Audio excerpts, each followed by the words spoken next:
Какое красивое здание. Честно, не могу дать никаких исторических справок, потому что у нас канал не исторический. У нас канал просто для удовольствия, посмотреть красивые места, посетить их.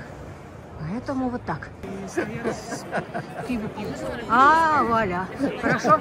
Твой голос будет на моем канале. Объяснение очень даже хорошо. Потому что я не могу ничего объяснить. Только что сказала, что... Да.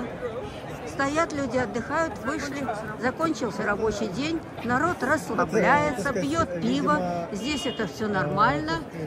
Наверное, пойдет покушает. И место очень красивое. Вы видите, сколько народу?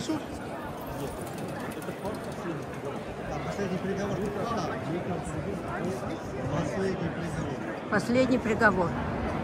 Куча народу. А я думаю, это осужденный.